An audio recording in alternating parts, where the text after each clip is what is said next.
এটি বিএনপি নেতাকর্মীদের জন্য খুবই আনন্দের একটি মুহূর্ত। দীর্ঘ 17 বছরের বেশি সময় পরে তিনি আসার প্রেক্ষিতে তাকে যে সংবর্ধনা দেওয়া হবে, বিএনপি নেতাকর্মীরা এটিকে খুবই স্মরণীয় করে রাখতে চাচ্ছেন এবং সেই মোতাবেক আমরা দেখতে পাচ্ছি যে লাখো জনতার ঢল কিন্তু এরই মধ্যে নেমে গেছে। যদিও সংবর্ধনার সময় বিকেলে অর্থাৎ দুপুরের পরে, দুপুর 2টার পরে নির্ধারণ করা হয়েছে।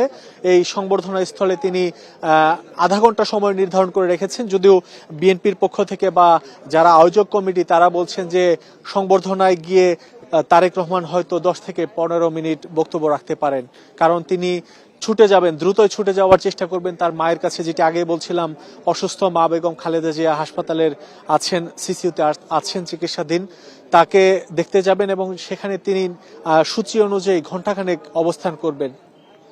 এরপরে তিনি বনানীর গুলশান 2 নম্বরের যে 196 নম্বর বাসভবন সেখানে তিনি যাবেন এবং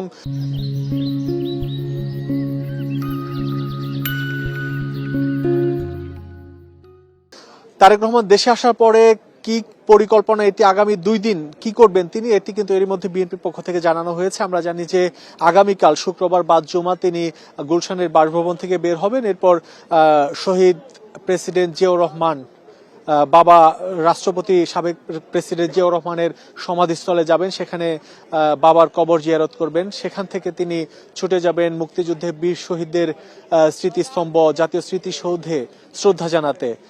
শুক্রবার তার এই 2টি কর্মসূচি রয়েছে এবং শনিবার আরো 2টি কর্মসূচি রয়েছে। তিনি নির্বাচন কমিশনে ভোটার হওয়ার জন্য আবেদন করবেন এবং এর পাশাপাশি আমরা দেখেছি জুলাই আন্দোলনে নেতৃত্ব দানকারী শরীফ ওসমান হাদি, যিনি দুর্বৃত্তের গুলিতে কয়েকদিন আগেই নিহত হলেন, তিনি সংসদ সদস্য প্রার্থী ছিলেন ঢাকা 8 আসনে, যার জানাজায় লাখো মানুষের উপস্থিতি ছিল, দলমত নির্বিশেষে সবাই তার জানাজায় অংশ নিয়েছিল।